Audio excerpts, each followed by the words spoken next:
La chute, acte 2, scène 3, première partie. Le choc d'une révélation. Le narrateur. L'ego de chacun de nous est un sujet qui m'a été imposé par les circonstances, ainsi que l'appartenance et la solitude. Les 3 années que j'ai vécues en indépendant, suivies du partage avec un ami de son appartement, suivies d'une violation de ma liberté de penser, à cause de dispositions très franches, et l'influence réciproque de cet ami, suivie de la progression de cette influence sous le poids de l'amitié, m'a fait subir une allergie pour l'amitié. Je ne pouvais plus la considérer ainsi comme un partage réciproque. Un long et mystérieux silence règne soudain sur les lieux. Tout semble figé, paralysé. La scène se transforme en un tableau sourd, muet, composé de statues de pierre, on dirait une scène préhistorique. La femme en noir bouge, complètement surprise et bouleversée par cette révélation. Serait-elle à ce point aveuglée qu'elle n'ait pas pu voir la vérité? Ce conflit entre un cœur pur et un cœur hypocrite. Il lui a fallu 50 ans pour pouvoir assimiler et comprendre. Amine, ton ami n'était pas honnête et il considérait les choses comme une compétition. Mon Dieu, jouer ainsi avec le destin des autres, se prendre pour Dieu comme c'est ignoble. Et moi, prise pour un trophée par l'un et comme une princesse venant du ciel par l'autre, moi n'ayant aucune idée de cette bataille sanglante qui avait lieu sous mes yeux. Quel malentendu tragique. Puisse être innocent et naïf. المرأة المتشحة بالثورة في دهشة كبيرة وحيرة بالغة فتحت فمها كاتمة حسرتها دون أن تصنع. يا لهول هذا الاعتراف. ما الذي أغشى بصرها فحجب عنها الحقيقة؟ هذا الصراع بين قلب بريء وقلب مخادع. كان عليها أن تنتظر 50 عاما لتستوعب ولكي تفهم. أمين، إن صديقك لم يكن شريفا، فهو يعتبر الأمور كمباراة بين غالب ومغلوب. يا للهول أن يتلاعب الإنسان بقدر الآخرين، أن يعتبر نفسه بمنزلة إله. يا لحقارة هذا الإنسان. أما أنا فأحدهما اعتبرني غريبا والآخر أميرا وهبتها له السماء. أنا التي كنت أجهل هذا الصراع الدامي الذي دار بينهما أمام ناظري. يا لسوء التفاهم. مؤسف. أضف أن تكون الفتاة بريئة وهذا جاء إلى هذا الحد. Dis quelque chose, Sasdel. Pourquoi es-tu silencieuse? C'est mon destin qui est en jeu. Et si je choisis le mauvais chemin, je n'y arriverai jamais à la terre promise. S'adressant à Ami. Ton ami m'a trompé, sachant tes bonnes intentions et au courant de tes rêves et tes projets. Il t'a usurpé, il t'a volé et s'est emparé de ta vie, te laissant les mains vides, le cœur brisé et l'âme en peine. Pourquoi étiez-vous tous si silencieux? Pourquoi n'y avait-il pas quelqu'un pour m'avertir? Où était mon papillon? Où était l'aigle qui survolait mon ciel? Le chasseur, acte 2, scène 1. Une célébration bédouine. Une danse rythmique. À la fin de la danse, tout le monde se retire. Le chasseur seul avec la femme en noir. Je vous ai attendu longtemps. J'ai essayé de franchir la frontière, mais une folle envie m'a ramené au désert. Êtes-vous de retour pour nous venger? Je sais pas. J'ai senti que ma vie s'est prolongée jusqu'à devenir un trophée comme cet aigle. L'aigle apparaît avec toute sa parure, crucifié sur la porte de la tente. Je vous apporte une bonne nouvelle. L'aigle est mort. Les 4 chasseurs l'ont tué. Le chasseur avec amertume. Ceci pour honorer mon retour. C'est une nuit oppressante. Le chasseur, ma chère épouse, nous célébrons notre mariage. Ne vous mettez pas dans cet état de désarroi. Le narrateur. Ce genre de vraie amitié se transforme psychologiquement en terreur.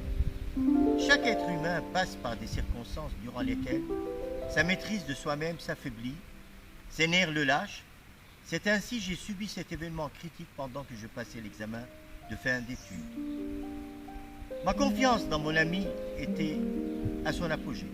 J'ai ainsi délimité ma passion pour cette femme. J'ai observé une grande retenue pour protéger un dérapage de ma pensée. J'avais drôlement besoin de me concentrer dans ce moment critique de ma vie. Le chasseur, c'est nous. Deux personnes se positionnent dans un coin du théâtre. Le jeune homme. Il faut que j'émigre. La jeune fille montrant l'aigle sur la porte de la tente. Observe nos lois qui sont figées comme les yeux de cet aigle. Le jeune homme avance d'un pas. Chut. Il nous écoute.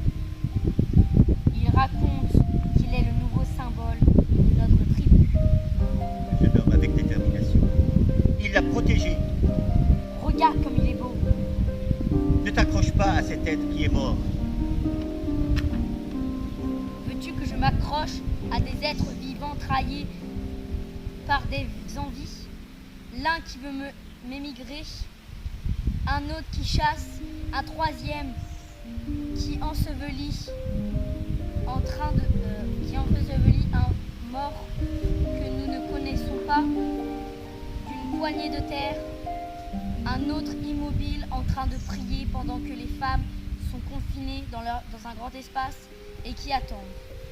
Que c'est pénible d'attendre. Non, je ne veux pas attendre, je pars avec toi. Scène de suite. Le jeune homme. Je t'ai dit que je vénère ces deux êtres. En même temps, je plains leur beauté. Non, pas de pitié pour sa femme. Elle n'a pas ôté son voile noir, car elle sait qu'il allait se faire tuer sans aucun doute. Jeune homme. N'est-ce pas suffisant ce qu'elle va lui offrir cette nuit de générosité et d'amour? Le chasseur a parcouru tout le désert et a observé de près la terre des hommes civilisés. Et s'il est de retour, c'est pour satisfaire son humanisme, même si cela se termine par un meurtre. La jeune fille avec un sourire. Ne peux-tu pas le sauver? Le jeune homme, tu commences à lui vouer une vraie tendresse. Ne peux-tu pas le sauver? La chute, acte 2, scène 3. Le choc d'une révélation, deuxième partie. Le mystère d'une vie après la mort. Appelant Sasdem, je suis encore trop fatigué. Je te rappelle que tu as écrit scène 4, quelle merveille. Et comme un noyé, il essaye de se raccrocher à la vie. Et sa petite fille qui représente la réalité, l'avenir, l'espoir, la pureté, l'innocence, papillon. C'est le seul moyen de s'assurer qu'il est encore vivant, qu'il a encore un parcours à accomplir, un chemin à suivre. Il faut qu'il se révèle, mais cette chute l'a brisé. Il se sent faible et impuissant sous le fardeau de la vie et des événements tragiques dont il est témoin et qu'il essaie de changer à tout prix. Mais il est incapable tout seul. Il appelle au secours ses amis, en particulier Hind, sa petite fille. Il s'accroche à elle de toutes ses forces. Il est sûr qu'il peut compter sur elle, mais il baigne dans les ténèbres. Lui, ta lucidité me comble, très cher ami. C'est tout ce que j'ai pu écrire, très cher ami. Maintenant, tu es rentré chez toi. Qu'attendez-vous? Lui, beaucoup de choses, mais la fatigue est si immense. Il n'y a pas d'issue. Vous devez transmettre le message. Personne ne me croira. C'est évident. Et alors? Votre mission est impossible, mais vous devez l'accomplir. Courage, cher ami. Lentement, mais sûrement, tu y arriveras. Prends ton temps, je suis toujours là pour toi. Tiens bon, comme on le dit si bien en anglais, hand on, je t'envoie une photo plus claire que celle que tu as choisie. Amitié. If I only ask please, you are the only writer of this precious kiss. C'est dur à te comprendre. Ainsi commence la pièce Le Chasseur. Le chasseur. La vie vaut-elle cette souffrance? Qu'on va à la chasse pour être nous-mêmes la proie des chasseurs? Et si on jette nos armes, la malédiction cesse de nous poursuivre et nos blessures guériront de la haine. Oui, nos armes, c'était simplement pour nous défendre. Je n'ai aucune intention de tuer. Ma mission est de semer l'amour et la joie. Elle, a-t-elle renoncé à la terre promise? Elle n'est pas sûre d'atteindre la terre promise. C'est peut-être un mirage ou un rêve ou mieux un souhait jamais satisfait. Peut-être que je serai un simple gibier. Je suis terrifiée. Tant d'obstacles, tant de pièges, des gens jaloux.